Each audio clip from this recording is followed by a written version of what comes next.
Mis padres y mi hermano se negaron a llevar a mi hija de 9 años a emergencias después de que se rompiera la pierna. No tenemos tiempo, dijeron. Luego la hicieron caminar durante 3 horas. No grité. Hice esto. 4 días después estaban gritando en pánico. El salón de mi casa estaba inundado de lágrimas mientras sostenía a mi pequeña Valentina.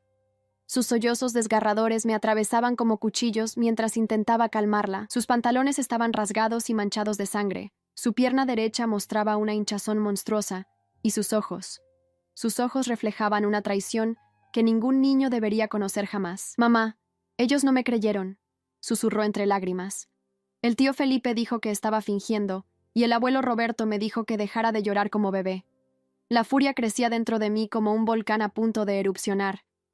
Hacía apenas 5 horas. Había confiado a mi hija, a mis padres y a mi hermano para una simple excursión al parque natural, mientras yo asistía a una entrevista de trabajo crucial. Mi teléfono había estado apagado durante la entrevista, y cuando lo encendí, encontré 7 llamadas perdidas de Valentina, pero ninguna de mis padres o mi hermano. Cuando por fin llegaron a casa, 3 horas después de lo acordado, mi madre Mercedes entró primero, con una sonrisa tensa. «Tu hija es toda una dramática, igual que tú a su edad», comentó mientras se quitaba sus costosos pendientes. Mi padre Roberto la siguió, visiblemente molesto. «Esa niña necesita disciplina, Ana Sofía». Se cayó en el sendero y armó un escándalo que nos arruinó el día. Mi hermano Felipe, el favorito eterno de la familia, entró último, mirando su reloj con impaciencia. «¿Podemos terminar con esto? Tengo una cita». Ninguno de ellos se dignó a mirar a Valentina, que cojeaba dolorosamente hacia mí desde el auto. Cuando finalmente pude examinar su pierna, casi vomito. Tenía una fractura expuesta. Según me contó entre sollozos, se había caído en un sendero rocoso y mi familia se negó a llevarla al hospital porque tenían reservaciones para almorzar en un restaurante exclusivo. La obligaron a caminar durante horas, acusándola de exagerar y amenazándola con castigarla si seguía fingiendo. Mi hermano Felipe incluso le había dicho: «Deja de ser como tu madre, siempre buscando atención». Palabras que revelaban décadas de manipulación y favoritismo en nuestra dinámica familiar. Mientras conducía a toda velocidad al hospital, con Valentina llorando en el asiento trasero, recordé todos los momentos en que mi familia había minimizado mis necesidades y elevado las de Felipe. Desde pequeña, mis logros eran esperados, mientras que sus mediocres esfuerzos eran celebrados con fiestas. Cuando gané una beca completa para la universidad, mis padres apenas lo mencionaron durante la cena, pero cuando Felipe apenas aprobó sus exámenes finales, organizaron una celebración con todos nuestros parientes. Esta dinámica tóxica había continuado durante mi embarazo y después del nacimiento de Valentina. Como madre soltera, después de que el padre de mi hija desapareciera al saber del embarazo, esperaba al menos el apoyo de mi familia.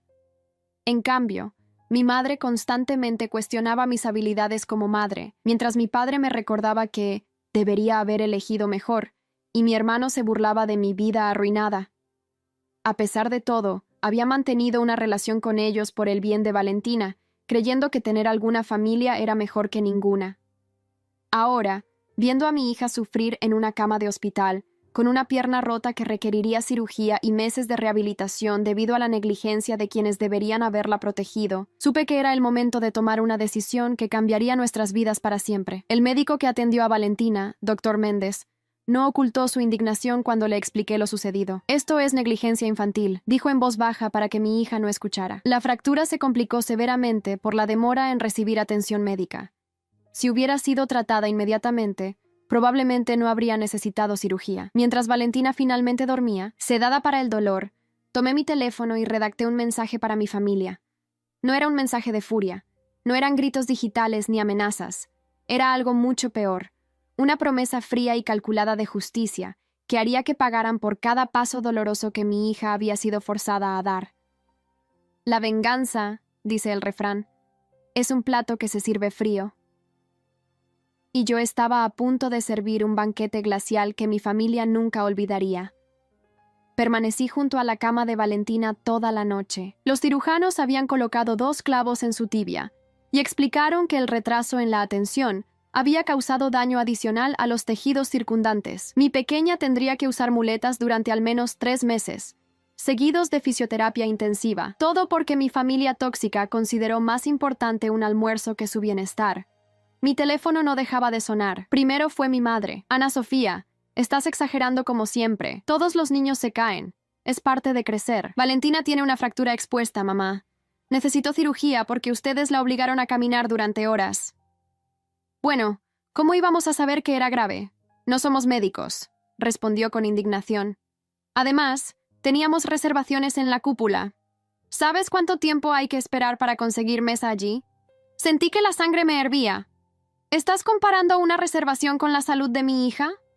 No seas dramática, interrumpió. Roberto dice que deberías agradecernos por cuidarla. Sabes que tenemos vidas ocupadas. Terminé la llamada sin responder. Luego fue mi padre quien llamó, su voz autoritaria resonando a través del teléfono. Tu madre está muy disgustada. Deberías disculparte con ella. ¿Disculparme? Mi voz temblaba. ¿Por qué exactamente debería disculparme, papá? Por insinuar que no cuidamos bien de Valentina. Esa niña necesita aprender a no buscar atención constantemente, igual que tú a su edad. La manipulación era tan evidente, tan familiar. Toda mi vida había sido condicionada para dudar de mí misma, para creer que mis necesidades eran exageradas, mientras que las de Felipe eran siempre legítimas. Valentina está en recuperación de una cirugía que podría haberse evitado si ustedes la hubieran llevado al hospital inmediatamente. Respondí con una calma que no sentía. No habrá disculpas de mi parte. Mi padre resopló. Siempre fuiste la difícil. Felipe nunca nos da estos problemas. Por supuesto, Felipe también llamó. Su traición quizás la más dolorosa de todas. Ana, sabes cómo son los viejos. No te lo tomes tan a pecho. La niña estará bien. Los niños son resistentes. ¿La viste cojear, Felipe? ¿Viste cómo lloraba de dolor? Vamos, todas las niñas lloran. Pensé que estaba haciendo un berrinche como los que tú hacías. ¿Cuándo, Felipe? ¿Cuándo hice yo un berrinche por una emergencia médica? El silencio al otro lado de la línea fue revelador. Bueno, ya sabes, siempre fuiste sensible. En ese momento, la doctora Lucía Herrera, pediatra de guardia, entró a la habitación. Tras revisar a Valentina, me pidió hablar afuera. Señora Morales, debo informarle que hemos notificado a servicios sociales sobre este caso, dijo con expresión seria. La negligencia médica hacia un menor es un asunto grave. Sentí un escalofrío. No había considerado las implicaciones legales. No fue negligencia de mi parte, aclaré rápidamente. Yo no estaba presente cuando ocurrió el accidente. Lo entiendo, asintió. Por eso necesitamos documentar exactamente qué sucedió y quiénes fueron los responsables de retrasar la atención médica. Regresé junto a Valentina, que ahora despertaba de la anestesia. Su carita pálida se iluminó levemente al verme. «Mamá, ¿me van a regañar el abuelo y la abuela por venir al hospital?», preguntó con voz débil. El tío Felipe dijo que estaba siendo una niña mala por quejarme tanto. Algo se rompió dentro de mí. La venganza que había estado contemplando tomó forma definitiva en ese momento. «No, mi amor, nadie va a regañarte. Lo que hicieron estuvo mal, no tú».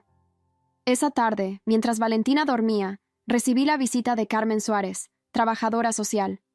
Su expresión era amable pero profesional, mientras me hacía preguntas detalladas sobre el incidente. ¿Quiénes estaban a cargo de la niña cuando ocurrió la lesión? Mis padres, Roberto y Mercedes Morales, y mi hermano Felipe Morales. ¿Podría describir exactamente cómo respondieron a la lesión de su hija? Le conté todo. Cómo ignoraron sus quejas, cómo priorizaron su reservación en el restaurante, cómo la obligaron a caminar sobre una pierna fracturada durante horas, cómo la humillaron llamándola mentirosa y dramática. Carmen tomó notas meticulosamente. Señora Morales, esto constituye negligencia infantil y posible maltrato emocional. ¿Está dispuesta a presentar una denuncia formal? La pregunta me golpeó con fuerza. Una denuncia significaría un proceso legal contra mi propia familia. Significaría un escándalo que afectaría la respetada posición social de mis padres en nuestra comunidad. Mi padre, un destacado abogado corporativo, y mi madre, presidenta de múltiples organizaciones benéficas, perderían su cuidadosamente cultivada imagen. Necesito tiempo para pensarlo, respondí finalmente. Esa noche recibí una llamada de la asistente de mi padre. Señorita Morales, su padre me ha pedido que le informe que los gastos médicos de Valentina serán cubiertos por él, como un gesto de buena voluntad. Reconocí la estrategia de inmediato. No era generosidad, era un intento de comprar mi silencio. Al día siguiente, mientras ayudaba a Valentina a acomodarse en su cama de hospital, mi teléfono sonó. Era Marta, la esposa de Felipe, y una de las pocas personas de la familia con quien mantenía una relación genuina. «Ana, me acabo de enterar de lo que pasó». Su voz sonaba angustiada. Felipe me dijo que Valentina tuvo un pequeño accidente, pero cuando pregunté más detalles, evadió el tema. Luego vi las fotos del restaurante en su Instagram, mientras Valentina estaba supuestamente herida. ¿Qué sucedió realmente? Le conté la verdad, sin exagerar ni minimizar nada. El silencio al otro lado de la línea fue ensordecedor. Dios mío, Ana, no tenía idea. Finalmente respondió su voz quebrada. Esto es horrible. ¿Cómo está Valentina ahora? Recuperándose. Pero tendrá meses de rehabilitación por delante. Ana, hay algo que debes saber, dijo Marta bajando la voz. Tus padres están preocupados por la posible denuncia. Felipe me comentó que tu padre está movilizando contactos en el hospital y en servicios sociales para manejar la situación. La justicia parecía cada vez más lejana. Mi familia no solo había lastimado a mi hija, sino que ahora intentaban encubrir su negligencia usando su influencia y poder. Esa noche, mientras observaba a Valentina dormir, tomé una decisión. Si el sistema podía ser manipulado por el dinero y las conexiones de mi padre, encontraría otra forma de que enfrentaran las consecuencias de sus acciones. No sería una venganza impulsiva ni un arrebato emocional. Sería calculada, fría y, sobre todo, justa. Y comenzaría con una simple visita a mi antiguo compañero de universidad, ahora editor en el periódico más importante de la ciudad. Al tercer día de hospitalización, Valentina estaba lo suficientemente estable para ser dada de alta. Los médicos me entregaron un detallado plan de cuidados postoperatorios y citas para seguimiento. Mientras empacaba sus pocas pertenencias, mi teléfono vibró con un mensaje de mi madre. Tu padre y yo queremos hablar contigo. Vendremos a recogerte al hospital a las 2 p.m. No respondí. En cambio, llamé a mi amiga Elena, quien había estado ofreciendo su apoyo incondicional desde que se enteró del incidente. ¿Podrías recogernos? No quiero ver a mis padres hoy. Por supuesto. Estaré allí en 20 minutos, justo cuando terminaba de acomodar a Valentina en una silla de ruedas. La imponente figura de mi padre apareció en la puerta de la habitación, seguido de mi madre y Felipe. Ana Sofía, comenzó mi padre con ese tono autoritario que siempre usaba para intimidarme. Tenemos que hablar como familia. No hay nada que hablar, respondí, continuando con los preparativos para la salida. Elena viene a recogernos. Mi madre avanzó, intentando tomar el control de la silla de ruedas de Valentina. No seas ridícula. Nosotros te llevaremos a casa. Valentina se encogió visiblemente ante su contacto. El miedo en los ojos de mi hija fue todo lo que necesité para mantenerme firme. No los quiero cerca de ella, dije, colocándome protectoramente entre Valentina y mi madre. No después de lo que hicieron. Felipe dio un paso adelante, con esa sonrisa conciliadora que siempre usaba cuando quería manipular una situación. Vamos, Ana. Todos cometemos errores. Estamos aquí para arreglar las cosas. ¿Arreglar las cosas? Repetí, incrédula. ¿Cómo exactamente planean arreglar una pierna rota y meses de rehabilitación? Mi padre sacó un sobre de su chaqueta y lo dejó sobre la cama. Es un cheque para cubrir todos los gastos médicos y de rehabilitación, explicó con tono empresarial. También incluye una compensación por las molestias causadas. ¿Molestias? ¿Así definían el trauma físico y emocional de mi hija? No quiero su dinero. Empujé el sobre hacia él. Lo que quiero es que asuman la responsabilidad por lo que hicieron. Estás siendo irracional, intervino mi madre. ¿Qué más quieres de nosotros? En ese momento, Elena llegó a la habitación, deteniéndose brevemente al notar la tensión. ¿Todo bien, Ana?, preguntó, evaluando la situación. Sí, ya nos vamos, respondí, agradecida por su oportuna llegada. Mientras Elena tomaba el control de la silla de ruedas, mi padre bloqueó la puerta. Esta conversación no ha terminado, Ana Sofía. Para mí sí, respondí, manteniendo mi voz firme a pesar del miedo que siempre sentía al enfrentarlo. Por favor, apártate. No puedes simplemente cortar a tu familia, insistió mi madre. ¿Qué dirá la gente? Ahí estaba, su verdadera preocupación, las apariencias. La gente dirá exactamente lo que ustedes hicieron, respondí, a menos que se aparten ahora mismo y nos dejen salir. Felipe intentó una última manipulación. Piensa en Valentina, Ana. Una niña necesita a su familia. ¿Realmente quieres privarla de sus abuelos y su tío por un simple malentendido? ¿Un malentendido? La voz de Valentina, pequeña pero clara, sorprendió a todos. Me dijiste mentirosa y me hiciste caminar cuando mi pierna estaba rota, tío Felipe. El silencio que siguió fue ensordecedor. La verdad, en la voz inocente de una niña, resultaba imposible de rebatir. Mi padre finalmente se apartó de la puerta, su rostro una máscara de frustración contenida. Esto no ha terminado, advirtió mientras salíamos. Tienes razón, respondí. Apenas está comenzando. En el auto de Elena, Valentina finalmente relajó sus hombros. ¿Estás enojada con ellos, mamá?, preguntó en voz baja.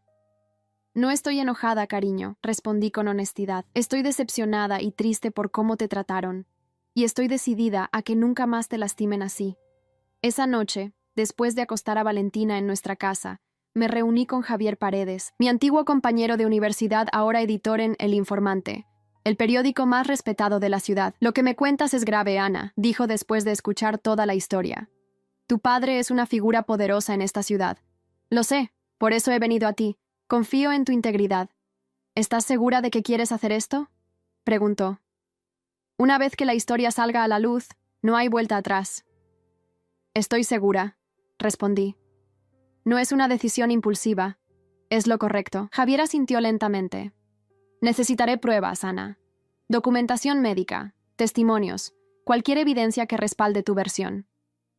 Le entregué una carpeta con copias de los informes médicos, fotografías de la lesión de Valentina y una declaración escrita de la doctora Herrera detallando cómo el retraso en la atención médica había agravado la fractura. También tengo esto, dije, reproduciendo una grabación de audio en mi teléfono. Era mi conversación con mis padres y Felipe en el hospital, donde claramente admitían haber ignorado las quejas de Valentina para no perder su reservación en el restaurante. Esto es suficiente para empezar, asintió Javier, pero debes estar preparada para las consecuencias. Tu padre no se quedará de brazos cruzados. Lo sé, pero ya no tengo miedo. Al día siguiente, recibí una llamada de Carmen Suárez, la trabajadora social. Señora Morales, debo informarle que hemos recibido una solicitud para cerrar el caso de su hija, dijo con tono profesional, pero preocupado. Aparentemente ha habido un malentendido familiar que ya ha sido resuelto internamente. La manipulación de mi padre estaba en marcha, utilizando sus contactos para silenciar la investigación. No ha habido ningún malentendido ni resolución, respondí firmemente. De hecho, quiero proceder con la denuncia formal. Me alegra escuchar eso. Su voz sonaba aliviada. Para ser honesta, sentí que había algo sospechoso en esta repentina solicitud de cierre. Prepararé los documentos necesarios. 2 días después, mientras ayudaba a Valentina con sus ejercicios básicos de movilidad, recibí la visita inesperada de Marta, la esposa de Felipe. Ana, perdón por venir sin avisar, dijo visiblemente nerviosa. Pero tenía que hablar contigo en persona. La invité a pasar, manteniendo una cautelosa distancia emocional. ¿Cómo está Valentina?, preguntó, dirigiendo una mirada compasiva hacia mi hija, que estaba leyendo en el sofá. Mejorando día a día, respondí. ¿Qué te trae por aquí, Marta? Ella bajó la voz. Felipe y tus padres están en pánico. Se enteraron de que hablaste con un periodista y que has formalizado la denuncia con servicios sociales. Era de esperarse, respondí sin emoción. Ana, están preparando una contraofensiva, advirtió. Tu padre ha contratado a un equipo de abogados y están construyendo un caso para desacreditarte. Planean argumentar que eres una madre inestable que está utilizando a Valentina para una venganza personal contra la familia. La traición continuaba profundizándose. No bastaba con lastimar a mi hija. Ahora intentarían destruir mi reputación y posiblemente hasta mi custodia. ¿Por qué me cuentas esto, Marta?, pregunté, estudiando su rostro en busca de señales de engaño. Ella suspiró profundamente. Porque estoy cansada, Ana. Cansada de las manipulaciones, de las mentiras, de cómo tratan a quienes consideran inferiores. Lo que le hicieron a Valentina. Miró hacia mi hija con tristeza. No puedo ser cómplice de eso. Me entregó una memoria USB. Son correos electrónicos entre Felipe y tus padres discutiendo cómo encubrir lo sucedido y atajar cualquier consecuencia legal. También hay grabaciones de llamadas telefónicas. Felipe tiene la mala costumbre de grabar sus conversaciones importantes por seguridad. Tomé la memoria con manos temblorosas. Esto podría causarte problemas con Felipe. Ya he tomado mi decisión, respondió con determinación. He presentado una solicitud de divorcio esta mañana. No puedo seguir casada con alguien capaz de hacer daño a una niña y luego intentar encubrirlo.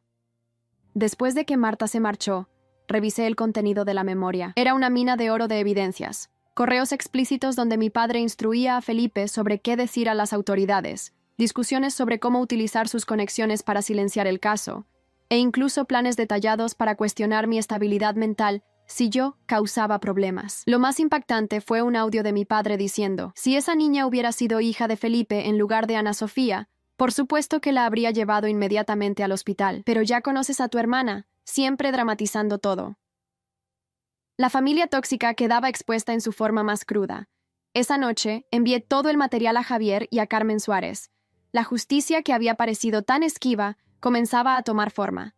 3 días después, mientras preparaba el desayuno para Valentina, recibí una llamada de un número desconocido.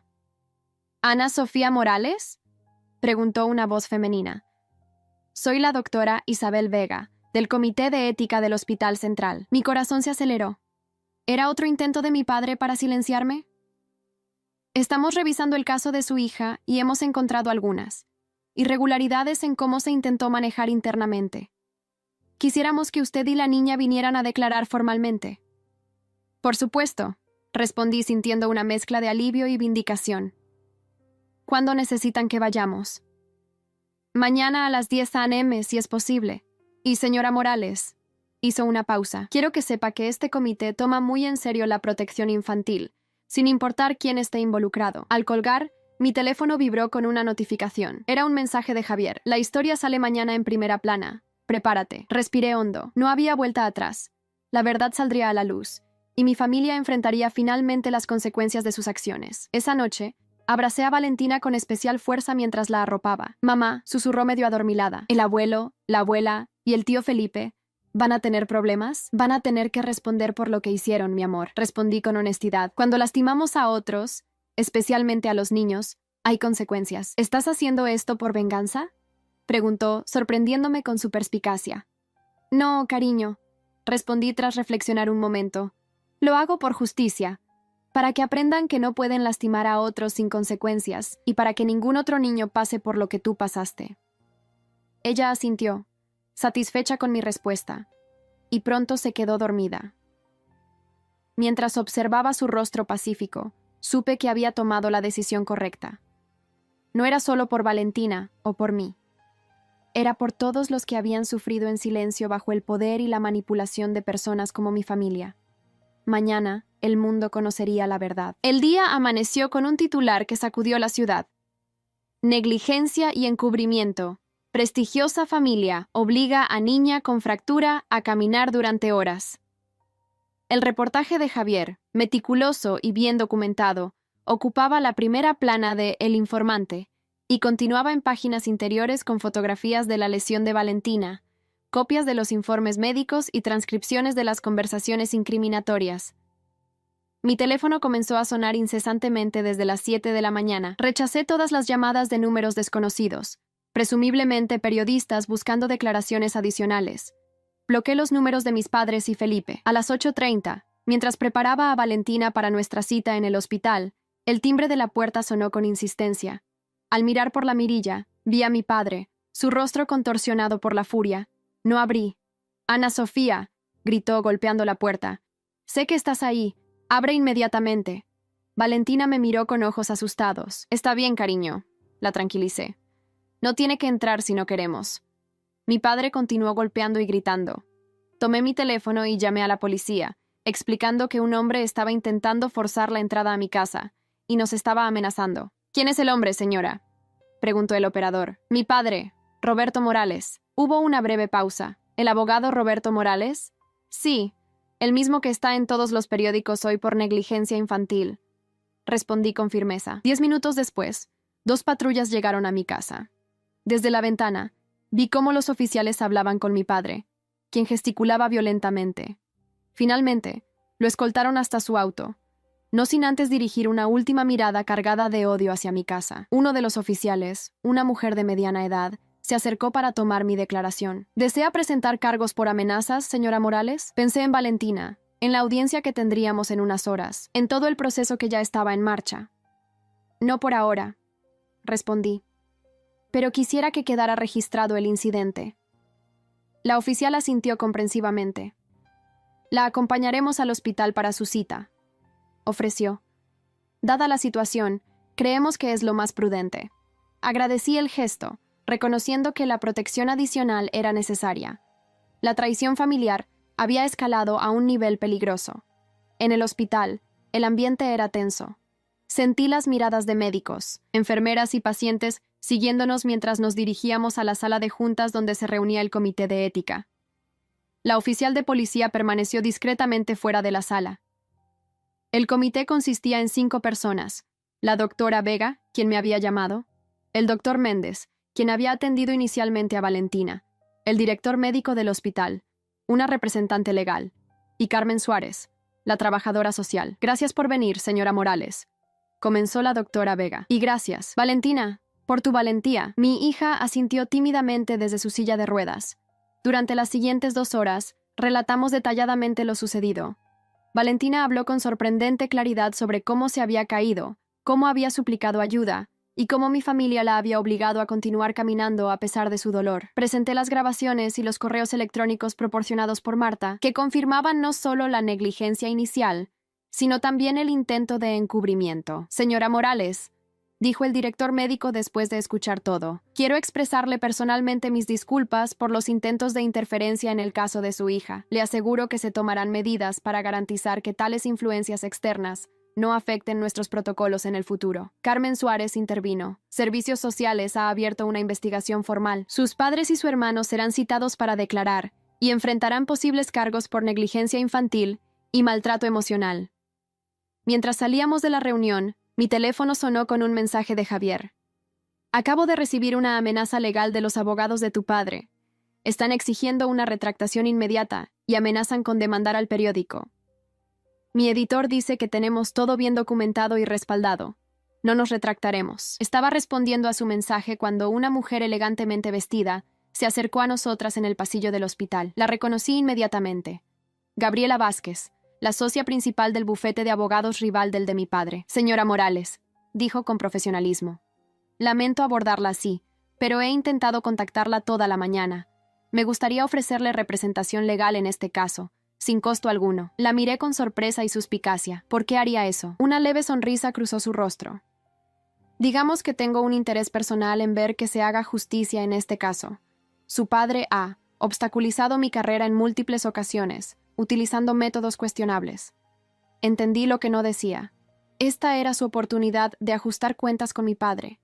Una aliada poderosa, aunque motivada parcialmente por su propia agenda. «Necesito pensarlo», respondí cautamente. «Por supuesto», me entregó su tarjeta. «Pero no espere demasiado. Su padre ya está movilizando recursos significativos». De regreso a casa, con la escolta policial todavía acompañándonos, me sentí abrumada por la magnitud de lo que había iniciado. Ya no era solo un conflicto familiar. Se había convertido en un caso de interés público que involucraba a figuras poderosas de la ciudad. Mientras ayudaba a Valentina a instalarse en el sofá para su descanso de la tarde, el teléfono sonó nuevamente. Era un número que no reconocí, pero decidí contestar. Ana Sofía era la voz de mi tía Claudia, hermana de mi madre, con quien había perdido contacto años atrás. «Acabo de enterarme de todo. Estoy horrorizada». Su voz sonaba genuinamente afectada. «Siempre supe que tu madre y tu padre favorecían a Felipe, pero esto es monstruoso». «Gracias por llamar, tía», respondí, sorprendida por este inesperado apoyo. «Quiero que sepas que no estás sola», continuó. «Varios miembros de la familia hemos estado discutiendo lo sucedido. Estamos de tu lado y de Valentina». Sentí un nudo en la garganta. Después de años sintiéndome aislada dentro de mi propia familia, descubrir aliados era emocionalmente abrumador. «Hay algo más», añadió mi tía bajando la voz. «Tu madre está organizando una conferencia de prensa para mañana. Van a intentar desacreditarte públicamente, diciendo que tienes problemas mentales y que has manipulado a Valentina para una venganza contra ellos». La manipulación continuaba, ahora escalando a una campaña pública de difamación. «Gracias por la advertencia», respondí, la determinación reforzando mi voz. «Estaré preparada». Después de colgar, llamé inmediatamente a Gabriela Vázquez y acepté su oferta de representación legal. Luego contacté a Javier para alertarlo sobre la inminente conferencia de prensa. Esa noche, mientras Valentina dormía, mi casa se convirtió en un centro de operaciones improvisado. Gabriela llegó con 2 asociados, revisando documentos y preparando estrategias. Javier se unió por videollamada, coordinando cómo cubriría el periódico los próximos desarrollos. «Necesitamos adelantarnos a sus movimientos», explicó Gabriela. conociendo a Roberto Morales, intentará usar cada truco legal y mediático a su disposición. ¿Qué sugieres?, pregunté. Una contraconferencia de prensa, inmediatamente después de la suya, respondió. Pero con un elemento que ellos no esperan. ¿Cuál? Valentina, la miré horrorizada. Absolutamente no. No voy a exponer a mi hija a ese circo mediático. Gabriela levantó las manos en gesto apaciguador. No estoy sugiriendo que la presentemos físicamente, pero tenemos su testimonio grabado de la audiencia de hoy. Con el permiso del hospital, podríamos utilizar esa grabación. Consideré la propuesta. El testimonio ya existía. Valentina no tendría que revivir el trauma nuevamente, y su voz, la voz de la verdadera víctima, sería escuchada. Necesito pensarlo, respondí finalmente. A la mañana siguiente, la conferencia de prensa organizada por mis padres fue exactamente lo que mi tía había anticipado. En el elegante salón de un hotel 5 estrellas, mi padre, mi madre y Felipe se presentaron como víctimas de una campaña de difamación orquestada por una hija resentida. Mi hija Ana Sofía siempre ha tenido dificultades emocionales, declaró mi madre, con lágrimas cuidadosamente ensayadas. Desde pequeña ha sentido celos enfermizos hacia su hermano. Esta terrible acusación es solo su último intento de llamar la atención y dañar a nuestra familia. Mi padre, con su imponente presencia de abogado veterano, tomó el micrófono. Lamentablemente, Ana Sofía ha involucrado a su hija en esta venganza personal. Ha manipulado a la niña para que diga cosas que simplemente no son ciertas. Sí, Valentina tuvo una caída durante nuestro paseo, pero en ningún momento consideramos que fuera grave. Tan pronto como notamos la hinchazón, la llevamos a casa con su madre. Felipe, proyectando una imagen de tío preocupado, añadió: «Amamos a Valentina. Jamás haríamos algo para lastimarla intencionalmente».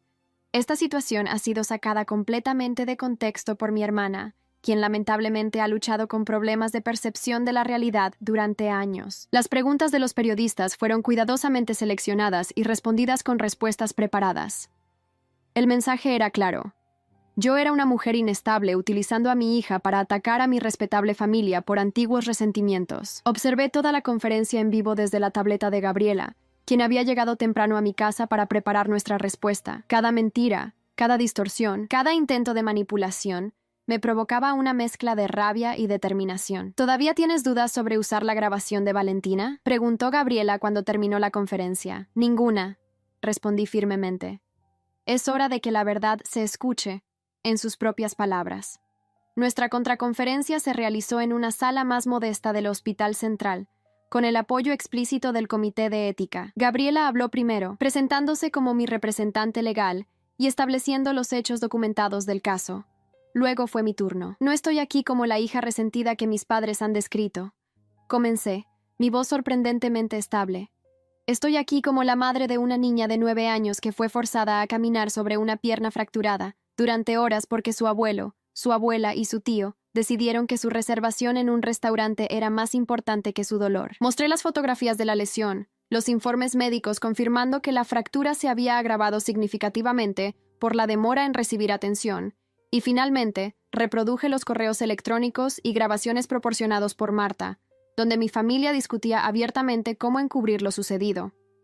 El golpe final fue la grabación de Valentina del día anterior, donde con voz clara y sin ensayos, describía cómo había suplicado ayuda y había sido ignorada, cómo le habían dicho que dejara de fingir, y cómo el dolor se había vuelto tan insoportable que eventualmente había dejado de llorar, entrando en un estado de shock. Mi hija no necesita estar físicamente presente hoy, concluí.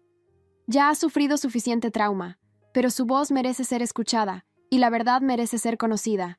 Las preguntas de los periodistas fueron incisivas pero respetuosas. A diferencia de la conferencia de mis padres, no evadimos ninguna. ¿Es cierto que usted y su hermano han tenido una relación difícil durante años?, preguntó una reportera. Es cierto que en nuestra familia siempre ha existido un trato diferencial, respondí con honestidad. Pero esto no se trata de rivalidades entre hermanos. Se trata de un acto de negligencia que causó daño físico y emocional a una niña. Cuando regresamos a casa, el teléfono no dejaba de sonar. Carmen Suárez llamó para informarnos que Servicios Sociales había programado entrevistas formales con mis padres y Felipe para el día siguiente. La fiscalía está considerando presentar cargos criminales, añadió. La evidencia es contundente. Apenas había colgado cuando recibí una llamada de un número desconocido. Era Marta. Ana, Felipe está furioso, dijo en voz baja, como si temiera ser escuchada. Después de la conferencia de prensa, fue a casa de tus padres y nunca lo había visto así. ¿Estás a salvo?, pregunté, genuinamente preocupada. Sí, estoy en casa de mi hermana, pero hay algo que debes saber. Hizo una pausa. Están planeando algo. Escuché a Felipe hablar por teléfono sobre tomar medidas más drásticas y mostrarle quién manda realmente. Un escalofrío recorrió mi espalda. ¿Crees que podrían intentar algo contra Valentina o contra mí? No lo sé con certeza, pero nunca los había visto tan desesperados. Tu padre está enfrentando una investigación del Colegio de Abogados. Tu madre ha sido removida de las juntas directivas de sus organizaciones benéficas. Y Felipe está viendo cómo su vida cuidadosamente construida se desmorona. Agradecí la advertencia y llamé inmediatamente a la policía para informar sobre la posible amenaza. Me aseguraron que aumentarían las patrullas en mi vecindario y recomendaron que considerara instalar un sistema de seguridad. Esa noche, mientras Valentina dormía, me senté en la sala con las luces apagadas, contemplando el giro que había tomado todo. Lo que había comenzado como un acto de justicia para mi hija se había convertido en una guerra abierta contra la familia tóxica que me había condicionado durante toda mi vida para aceptar su maltrato como normal. El sonido de un auto deteniéndose frente a mi casa me puso en alerta. Miré por la ventana y vi el inconfundible Mercedes de mi padre estacionado en la acera. Mi corazón se aceleró cuando vi a mi padre, mi madre y Felipe saliendo del vehículo. Llamé inmediatamente al número de emergencia. Hay 3 personas intentando entrar a mi casa, informé en voz baja. Son las mismas personas contra las que tengo una orden de protección en proceso. Una patrulla va en camino, señora Morales, respondió el operador. Manténgase alejada de las puertas y ventanas. El timbre comenzó a sonar con insistencia, seguido de golpes en la puerta. «Ana Sofía», la voz de mi padre retumbaba en la noche. «Sabemos que estás ahí. Abre la puerta». Me mantuve en silencio, mi teléfono grabando cada palabra. «Has arruinado nuestras vidas», gritó mi madre. «¿Es eso lo que querías? ¿Tu venganza está completa ahora?» Los golpes se intensificaron. A través de la ventana, vi a Felipe rodeando la casa, intentando mirar por las ventanas. Temí que intentaran forzar la entrada. «¡Mamá!». La voz asustada de Valentina me llegó desde su habitación. Me apresuré a su lado, cerrando la puerta tras de mí. «Está bien, cariño». La tranquilicé, aunque mi propio corazón latía con fuerza. «La policía viene en camino». «¿Son el abuelo y la abuela?», preguntó, aferrándose a su oso de peluche. «Sí, pero no pueden entrar». La abracé protectoramente. «Y pronto se irán». El sonido de cristales rompiéndose me heló la sangre. Alguien había roto una ventana. «Valentina, escóndete bajo la cama», instruí, colocando el seguro en la puerta de su habitación. Tomé el bate de béisbol que guardaba en el armario de Valentina desde que habíamos recibido las amenazas, y me posicioné frente a su puerta, dispuesta a defenderla a toda costa. Escuché pasos dentro de la casa. «Ana Sofía», la voz de Felipe sonaba más cerca. «Esto ha ido demasiado lejos. Tienes que parar esta locura. La policía viene en camino», grité, intentando que mi voz no revelara mi miedo. «Salgan de mi casa ahora mismo». En ese momento escuché las sirenas aproximándose. Nunca un sonido me había traído tanto alivio. Lo que siguió fue caótico. Oficiales de policía entrando con armas desenfundadas, órdenes de tirarse al suelo, el sonido de esposas cerrándose. Cuando finalmente abrí la puerta de la habitación, con Valentina aún escondida bajo la cama, 3 oficiales escoltaban a mi padre, mi madre y Felipe fuera de la casa, esposados y recitándoles sus derechos. «¿Está usted bien, señora?», preguntó una oficial acercándose con preocupación. «¿Y la niña?». «Estamos físicamente ilesas», respondí, aún temblando. «Pero necesitaremos tiempo para procesar esto emocionalmente».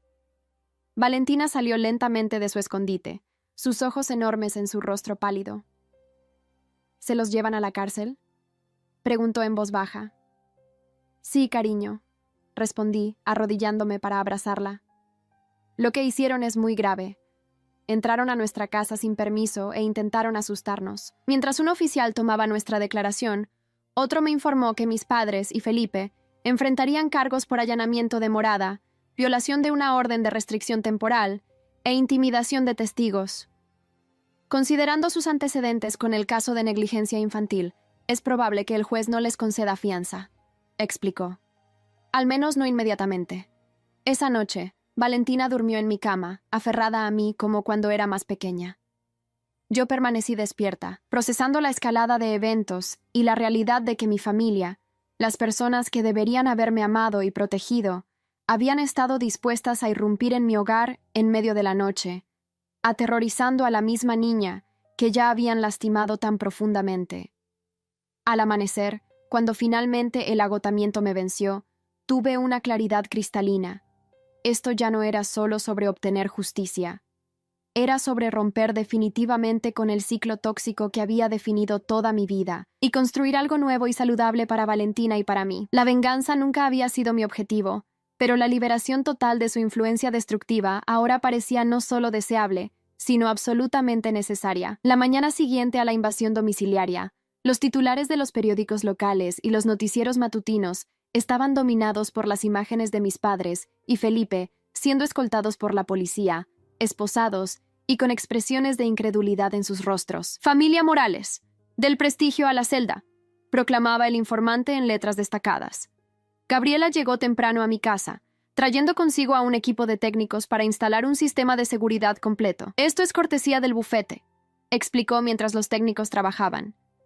«Después de lo sucedido anoche, no podemos arriesgarnos». «¿Sabes algo sobre mi familia?», pregunté, preparando café para ambas mientras Valentina todavía dormía, agotada por el trauma de la noche anterior. «Están detenidos sin derecho a fianza por ahora», confirmó Gabriela. «La audiencia inicial será esta tarde». Dada la naturaleza de los cargos y el contexto más amplio del caso de negligencia, es probable que permanezcan bajo custodia, al menos hasta el juicio preliminar. Me senté pesadamente, intentando asimilar la realidad de la situación.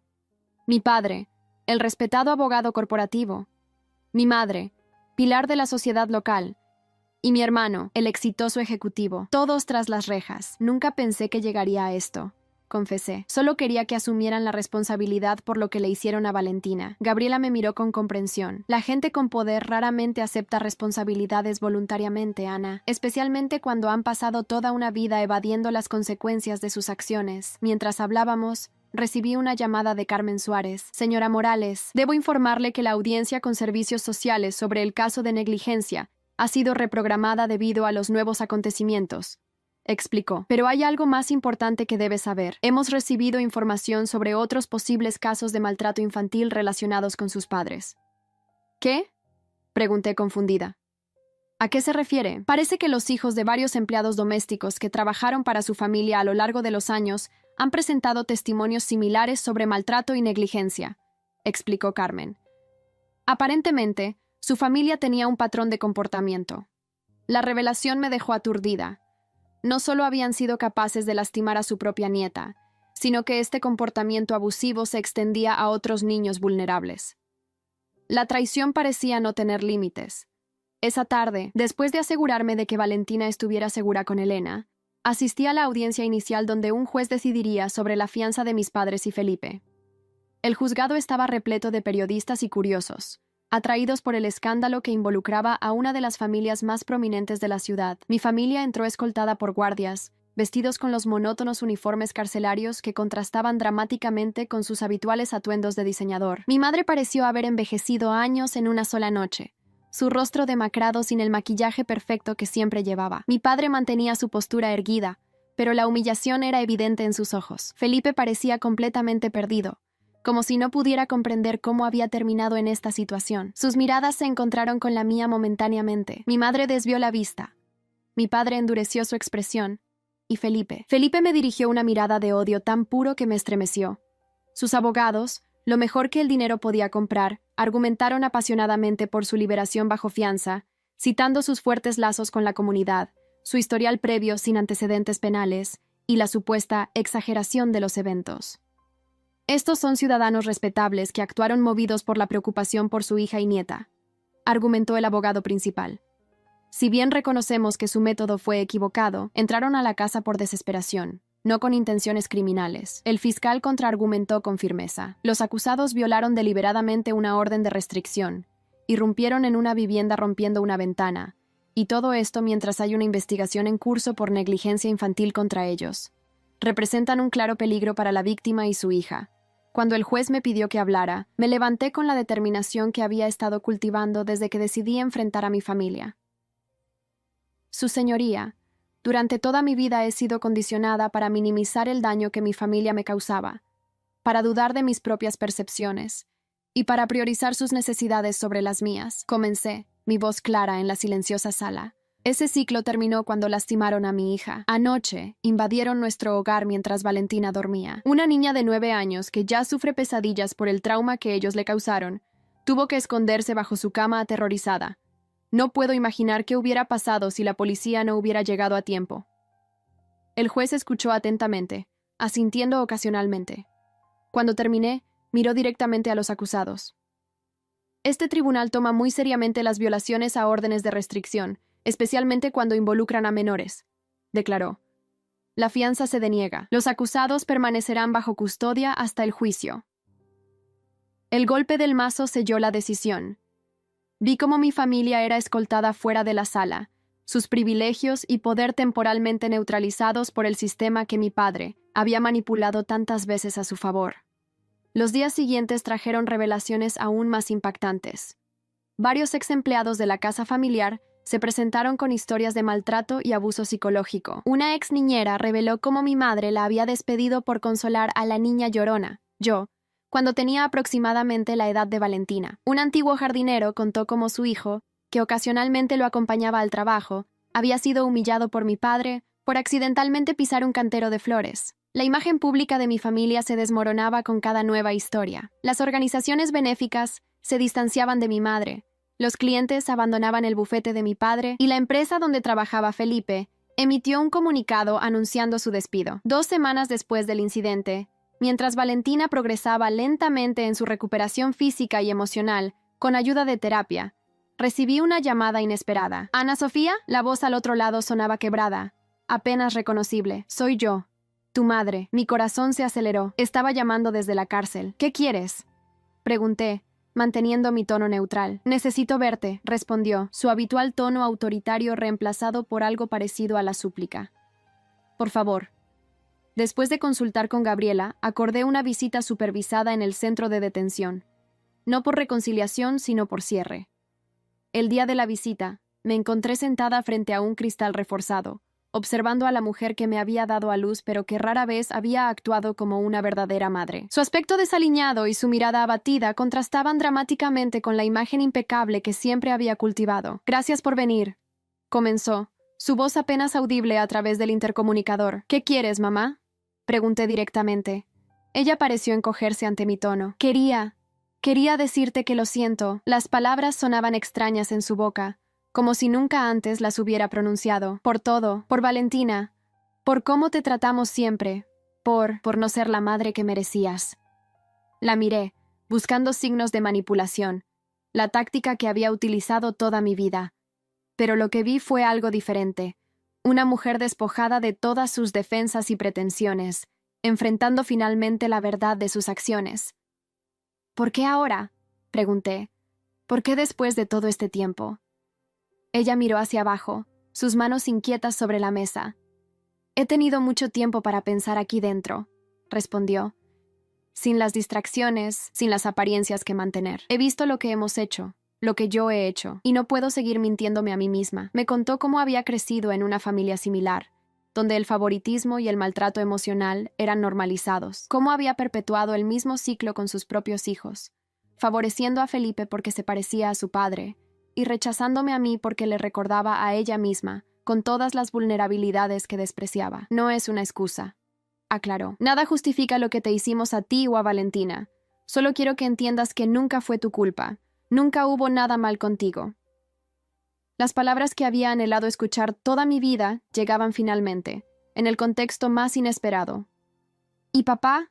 ¿Felipe?», pregunté. «¿También han tenido estas revelaciones?». Su expresión se ensombreció. «Tu padre es complicado. Está enfrentando la posibilidad real de perder su licencia para ejercer. Su identidad siempre ha estado ligada a su profesión. Y ahora», hizo una pausa. «Felipe está furioso. Culpa a todos menos a sí mismo, especialmente a ti. Asentí, sin sorprenderme. La familia tóxica estaba desentrañándose de diferentes maneras. ¿Qué esperas de mí ahora? Pregunté finalmente. ¿Perdón? ¿Reconciliación? No espero nada, respondió con una sinceridad inusitada. No lo merezco. Solo quería que supieras que reconozco el daño que te causamos y que estoy verdaderamente arrepentida. Salí de la visita con emociones encontradas. La disculpa de mi madre parecía genuina, pero décadas de daño no podían borrarse con unas simples palabras de arrepentimiento. Esa noche, mientras ayudaba a Valentina con sus ejercicios de fisioterapia, ella me hizo la pregunta que había estado esperando. «Mamá, ¿la abuela y el abuelo irán a la cárcel para siempre?» Me senté junto a ella, eligiendo mis palabras cuidadosamente. «No para siempre, cariño, pero sí por un tiempo. Lo que hicieron fue muy grave». Ella asintió, procesando la información con la perspicacia que siempre me sorprendía. «¿Y después volverán a nuestras vidas?» La pregunta contenía tantas capas. Miedo, incertidumbre, pero también una sabiduría innata sobre la complejidad de las relaciones familiares. «Eso dependerá de muchas cosas, mi amor», respondí honestamente. «Dependerá de si realmente cambian, de si podemos confiar en que nunca más te lastimarán. Y también dependerá de lo que tú quieras». Ella consideró esto seriamente. «No quiero verlos ahora», dijo finalmente. «Me dan miedo. Pero quizás algún día, cuando sea mayor y más fuerte». La abracé, maravillada por su capacidad de sabiduría y compasión a pesar del trauma que había experimentado. «Esa es una decisión muy madura, Valentina. Y recuerda, no importa lo que pase con ellos, tú y yo siempre seremos un equipo. Una familia real que se cuida mutuamente». Mientras la arropaba esa noche, reflexioné sobre el camino que habíamos recorrido. Lo que había comenzado como un acto de protección hacia mi hija se había convertido en una confrontación con décadas de dinámicas familiares tóxicas, llevando a revelaciones más amplias que afectaban a muchas más personas. La justicia estaba en marcha, no solo para Valentina, sino para todos los que habían sufrido bajo el poder abusivo de mi familia. Y aunque el camino hacia la sanación sería largo, por primera vez sentía que estábamos avanzando en la dirección correcta. El verdadero final de esta historia no sería la condena legal de mis padres y mi hermano, sino la construcción de una nueva realidad, donde el ciclo de abuso finalmente se rompiera, donde Valentina creciera sabiendo que su voz importaba, que su dolor sería reconocido, y que nunca tendría que dudar de su propio valor.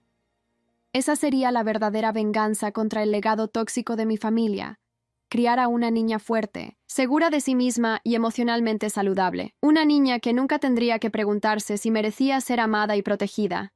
6 meses después, la vida había adquirido un nuevo ritmo.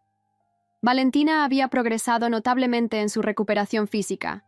Las sesiones de fisioterapia daban resultados visibles, y aunque todavía cojeaba ligeramente al final del día, los médicos aseguraban que con el tiempo recuperaría la movilidad completa.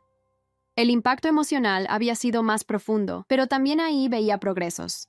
Su terapeuta infantil, la doctora Jiménez, me informaba que Valentina estaba procesando el trauma de forma saludable, expresando sus emociones a través del arte y el juego, y desarrollando herramientas para manejar la ansiedad que ocasionalmente aún surgía. En cuanto a mi familia, el sistema judicial había seguido su curso. Mi padre fue sentenciado a 4 años de prisión por los cargos combinados de negligencia infantil, violación de orden de restricción, allanamiento de morada e intimidación de testigos. El Colegio de Abogados revocó su licencia para ejercer, un golpe devastador para un hombre que había construido su identidad alrededor de su profesión. Mi madre recibió una sentencia menor, 2 años y medio, con posibilidad de libertad condicional después de 18 meses. Su aparente arrepentimiento y cooperación con las autoridades habían influido en la decisión del juez. Continuaba asistiendo a terapia en prisión, según me informaba ocasionalmente mi tía Claudia, quien la visitaba regularmente. Felipe enfrentó 3 años de prisión, agravados por su comportamiento durante el proceso legal, donde había intentado sobornar a testigos y amenazado repetidamente a funcionarios judiciales. Su matrimonio con Marta terminó oficialmente con un divorcio que le dejó pocas posesiones materiales, pero, irónicamente, la oportunidad de reconstruir su vida sobre bases más auténticas. Las revelaciones sobre otros casos de maltrato a niños bajo el cuidado de mis padres también habían avanzado legalmente. Varias familias recibieron compensaciones económicas del patrimonio de mis padres, y se estableció un fondo fiduciario para brindar apoyo psicológico a las víctimas, administrado por un comité independiente. En medio de todo esto, Valentina y yo habíamos establecido nuevas rutinas y reconstruido nuestra sensación de seguridad. Nos mudamos a un nuevo apartamento en un edificio con seguridad las 24 horas, más pequeño que nuestra casa anterior, pero con la ventaja de estar cerca del colegio de Valentina y de mi nuevo trabajo. Sí, nuevo trabajo. La empresa donde trabajaba anteriormente, aunque comprensiva al principio, había comenzado a mostrar incomodidad con la atención mediática que rodeaba nuestro caso. En lugar de luchar por mantener mi posición, decidí aceptar una oferta que había surgido inesperadamente. Gabriela Vázquez me ofreció un puesto en su bufete, no como abogada, sino como coordinadora de un programa recién creado para ayudar a víctimas de maltrato familiar a navegar el sistema legal. Tu experiencia personal te da una perspectiva que ningún título académico puede proporcionar, me había dicho Gabriela, y tu valentía para enfrentar a una familia poderosa ha inspirado a muchas personas en situaciones similares. El trabajo era desafiante, pero profundamente satisfactorio. Cada día veía reflejada mi propia historia en los ojos de personas que buscaban el valor para romper ciclos de abuso, y cada pequeña victoria me reafirmaba que el difícil camino que había elegido era el correcto. Una tarde, mientras revisaba expedientes en mi oficina, recibí una llamada inesperada. Ana Sofía, una voz masculina, vagamente familiar. Soy Roberto, tu primo, el hijo de la tía Claudia. Roberto y yo habíamos sido cercanos de niños, pero el distanciamiento con mi familia extendida nos había separado hacía años. Roberto, qué sorpresa, respondí genuinamente intrigada. ¿A qué debo tu llamada? Estoy en la ciudad por unos días y... Bueno, me preguntaba si podríamos vernos. Hay algo que quiero discutir contigo. Acordamos encontrarnos en una cafetería cercana a mi oficina. Cuando llegué, Roberto ya estaba allí, visiblemente nervioso, jugueteando con su taza de café. Los años habían añadido algunas canas a sus sienes, pero su sonrisa seguía siendo la misma que recordaba. Después de los saludos iniciales y la inevitable conversación superficial, Roberto finalmente llegó al punto de su visita. He estado pensando mucho en todo lo que pasó, Ana, comenzó. No solo lo reciente con Valentina, sino todo. La forma en que la familia siempre trató diferente a Felipe y a ti. Cómo nadie decía nada aunque todos lo veíamos. Tomó un sorbo de café, evitando mi mirada. Me siento culpable por no haber dicho nada, por no haberte apoyado antes, continuó. Y no soy el único. Muchos en la familia extendida hemos estado hablando, reconociendo nuestra parte en permitir que esta dinámica tóxica continuara. No supe qué responder. Por un lado, apreciaba su honestidad. Por otro, décadas de silencio cómplice no se borraban con una simple disculpa. ¿Por qué ahora? Pregunté finalmente, la misma pregunta que le había hecho a mi madre meses atrás. Porque tu valor nos mostró lo que debíamos haber hecho, respondió con sencillez. Porque tuviste la fuerza para proteger a tu hija de una manera que nosotros nunca te protegimos a ti. Me entregó un sobre. Varios miembros de la familia nos hemos reunido y decidimos crear un fondo para el futuro educativo de Valentina, explicó Roberto. No podemos cambiar el pasado, pero queremos que sepa que tiene una familia extendida que la apoya. Abrí el sobre con manos temblorosas. Dentro había documentos estableciendo un fideicomiso educativo sustancial para Valentina, junto con una carta firmada por tíos, primos y hasta algunos parientes lejanos que apenas conocía, expresando su apoyo y arrepentimiento por años de silencio cómplice. No sé qué decir, admití, genuinamente conmovida. No tienes que decir nada, respondió Roberto, y entenderemos perfectamente si no quieres aceptarlo o si prefieres mantener distancia de la familia. Solo queríamos que supieras que hay personas que reconocen lo que pasó y quieren hacer las cosas de manera diferente a partir de ahora. Ese gesto inesperado me hizo reflexionar sobre el concepto de familia, sobre cómo los lazos de sangre no garantizan amor o protección, pero a veces pueden renovarse cuando hay voluntad genuina de cambio. Decidí aceptar el fondo educativo para Valentina, no como una compensación por el daño sufrido, sino como un reconocimiento del apoyo que merecía. La decisión de reconectar con algunos miembros de la familia extendida sería más gradual, evaluando caso por caso con el bienestar de Valentina como prioridad absoluta. Un mes después de mi encuentro con Roberto, recibí una carta de mi madre desde prisión. A diferencia de las comunicaciones anteriores donde solo expresaba arrepentimiento, esta carta contenía algo diferente, una revelación. He estado trabajando con mi terapeuta para entender las raíces de mi comportamiento, escribía, y he recordado cosas de mi propia infancia que había bloqueado completamente, cosas dolorosas que explican, aunque no justifican, por qué me convertí en la madre que fui para ti. Continuaba detallando episodios de maltrato que había sufrido a manos de su propia madre, patrones que había internalizado y luego reproducido. Terminaba la carta con una frase que me dejó pensando durante días. El mayor regalo que le has dado a Valentina no es protegerla de nosotros, sino romper un ciclo que ha durado generaciones. Esa es la verdadera justicia, y aunque llegó a un precio terrible, espero que algún día puedas ver el inmenso valor de lo que has logrado. Guardé la carta junto con las anteriores, sin responder inmediatamente. Su comprensión llegaba demasiado tarde para sanar completamente las heridas del pasado, pero ofrecía una perspectiva que quizás, con el tiempo, podría contribuir a mi propio proceso de sanación. Mientras tanto, la vida continuaba su curso. En el primer aniversario del incidente, organicé una pequeña celebración para Valentina. No celebrábamos el trauma, por supuesto, sino su increíble fortaleza y recuperación. Elena, quien había sido un pilar fundamental durante todo el proceso, trajo un pastel. Javier vino con su esposa, trayendo un libro sobre astronomía que Valentina había mencionado querer. Mi tía Claudia apareció brevemente con un regalo, manteniendo una distancia respetuosa que aprecié. Incluso Marta, ahora oficialmente divorciada de Felipe y comenzando una nueva vida, se unió a nosotras por un rato. «Mami, ¿puedo decir algo?», preguntó Valentina cuando estábamos todos reunidos alrededor de la mesa. «Por supuesto, cariño», respondí, curiosa. Valentina se puso de pie, con una confianza que me sorprendió.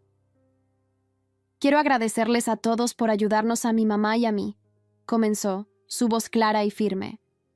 «Este año fue muy difícil, pero también aprendí cosas importantes. Aprendí que está bien decir cuando algo duele, y que nadie tiene derecho a decirme que mis sentimientos no son reales. Aprendí que ser valiente no significa no tener miedo, sino hacer lo correcto aunque tengas miedo». Hizo una pausa, mirándome directamente. «Y sobre todo, aprendí que mi mamá es la persona más fuerte que conozco, porque enfrentó a personas muy poderosas solo para protegerme». No pude contener las lágrimas mientras Valentina continuaba, agradeciendo específicamente a cada persona presente por su apoyo. En ese momento, viendo a mi hija expresarse con tal claridad y seguridad, supe que estábamos realmente sanando. 2 semanas después de la celebración, recibí una llamada que me dejó momentáneamente sin palabras. «¿Ana Sofía Morales?», preguntó una voz formal. «Soy la doctora Miranda López, del Comité Nacional para la Prevención del Maltrato Infantil. Nos gustaría invitarla a ser nuestra oradora principal en la conferencia anual el próximo mes». La invitación me tomó completamente por sorpresa. «¿Por qué yo?», pregunté sinceramente. No soy experta en el tema, ni académica, ni activista establecida, porque su caso ha logrado lo que décadas de campañas de concientización no han podido: poner el tema del maltrato infantil y la negligencia familiar en el centro del debate público, explicó. Su valentía para enfrentar a una familia poderosa ha inspirado a muchas personas a romper el silencio, y su enfoque en la responsabilización y la justicia, en lugar de la venganza pura, ofrece un modelo poderoso de cómo responder al abuso. Después de consultarlo con Valentina, quien me animó entusiastamente: «Tu voz es importante, mamá». Acepté la invitación. Preparar el discurso fue un proceso terapéutico en sí mismo, obligándome a articular claramente las lecciones que había aprendido durante este difícil viaje.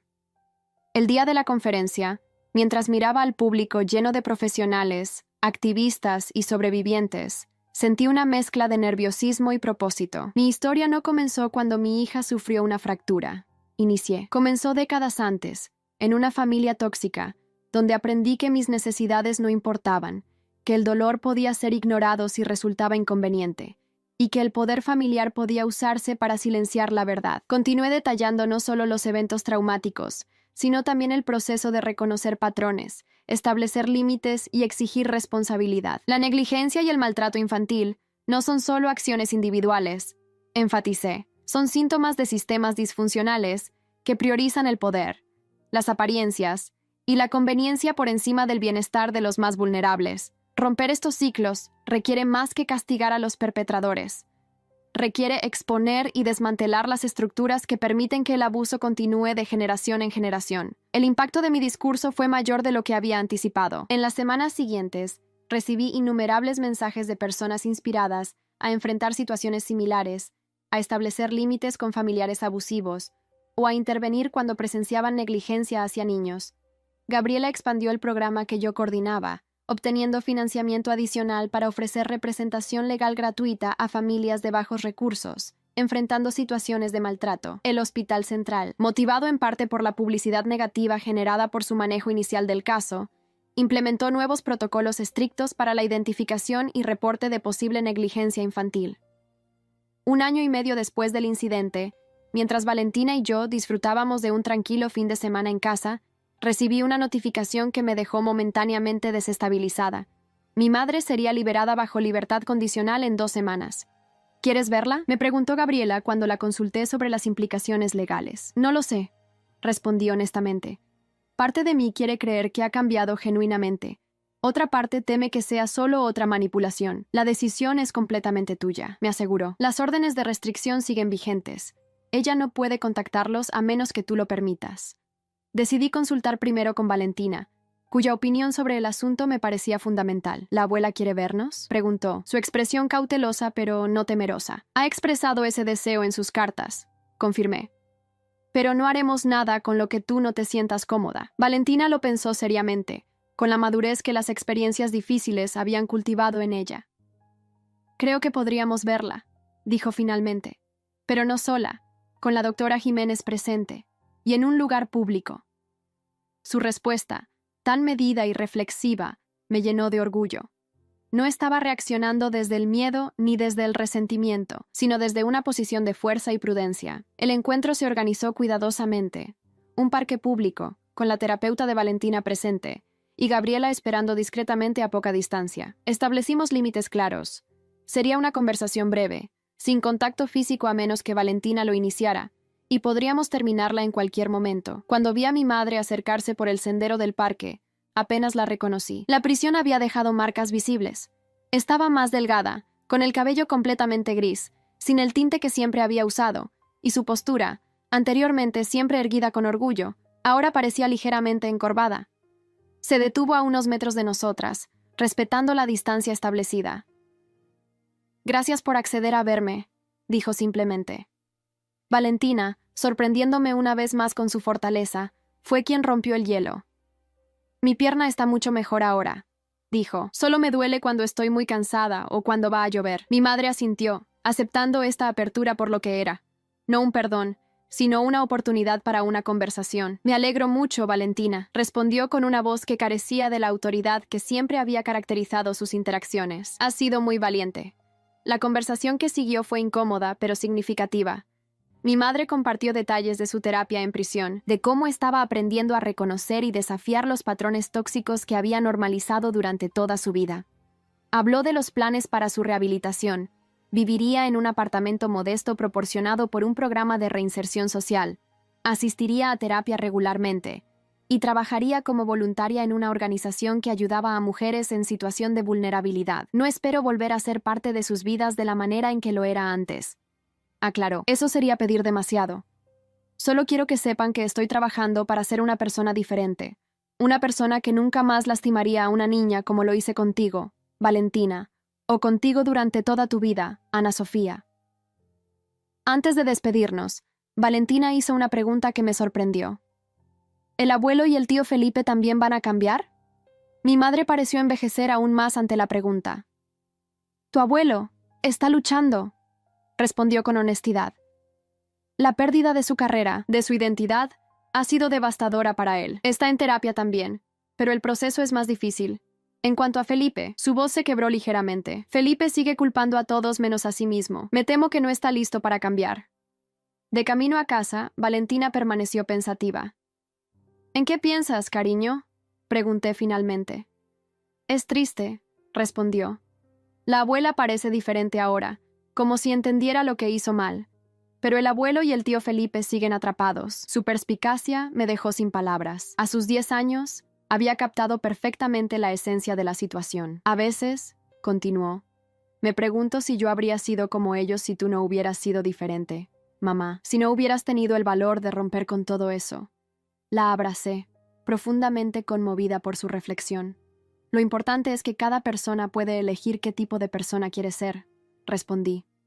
¿Y tú, mi amor? Ya estás eligiendo ser alguien que reconoce la diferencia entre lo correcto y lo incorrecto. Alguien que valora la verdad y la responsabilidad. En los meses y años siguientes, nuestra vida continuó evolucionando. Mantuvimos un contacto limitado pero regular con mi madre, siempre en entornos controlados y con claras expectativas. Su progreso parecía genuino. Continuaba en terapia, mantenía un trabajo modesto y gradualmente reconstruía algunas relaciones con la familia extendida. Mi padre cumplió su sentencia completa, rechazando cualquier intento de rehabilitación psicológica. Al ser liberado, se mudó a otra ciudad, donde, según supe, intentaba reconstruir una práctica legal limitada en áreas que no requerían licencia formal. Nuestro contacto se limitaba a cuestiones legales inevitables. Felipe, tras cumplir parte de su sentencia, fue liberado bajo condiciones estrictas. Continuaba alimentando resentimientos, ocasionalmente haciendo comentarios amargos en redes sociales que rayaban en el acoso, pero mantenía la distancia física requerida por las órdenes judiciales. Valentina, mientras tanto, florecía. La niña asustada que había tenido que esconderse bajo su cama se transformó en una preadolescente segura de sí misma, empática con el sufrimiento ajeno y feroz defensora de los más vulnerables en su entorno. Su experiencia, en lugar de endurecerla, parecía haber profundizado su capacidad de compasión. En cuanto a mí, el viaje desde víctima a defensora había transformado no solo mi carrera profesional, sino mi comprensión de mí misma. Ya no me definía por las expectativas o juicios de mi familia de origen, sino por mis propias elecciones y valores. El programa que coordinaba en el bufete de Gabriela se expandió a varias ciudades, ofreciendo esperanza y recursos a familias atrapadas en ciclos de abuso similares a los que yo había enfrentado. Cada caso exitoso, cada niño protegido, cada ciclo roto, se sentía como una pequeña victoria no solo para las familias involucradas, sino también para Valentina y para mí. Una tarde, mientras organizaba mi oficina, encontré una vieja fotografía familiar tomada cuando yo tenía aproximadamente la edad actual de Valentina. En ella, estábamos todos: mi padre, mi madre, Felipe y yo. La imagen proyectaba perfección superficial, ropa impecable, sonrisas practicadas, postura cuidadosamente arreglada, pero ahora podía ver claramente los signos de disfunción que entonces eran invisibles para mí. La forma en que me mantenía ligeramente apartada, la tensión en mi sonrisa, el brazo posesivo de mi padre sobre el hombro de Felipe. Coloqué la fotografía junto a una reciente de Valentina y yo en su recital de piano, donde ambas sonreíamos con genuina alegría, nuestros cuerpos relajados, nuestra conexión evidente incluso en una simple imagen. El contraste no podía ser más claro. Lo que mis padres y Felipe me habían hecho a mí, y luego a Valentina, había sido terrible, pero nuestra respuesta, no de venganza ciega, sino de búsqueda de justicia y sanación, había creado algo hermoso: la oportunidad de redefinir completamente qué significaba familia para nosotras. La verdadera justicia, comprendí, no era solo que mis padres y Felipe hubieran enfrentado consecuencias legales por sus acciones. La verdadera justicia era que Valentina crecería, sabiendo que merecía respeto, que su dolor importaba, y que ningún lazo familiar justificaba el abuso o la negligencia. Y esa era una victoria que nadie podría quitarnos jamás. Hay historias que no son solo historias, son espejos de la vida.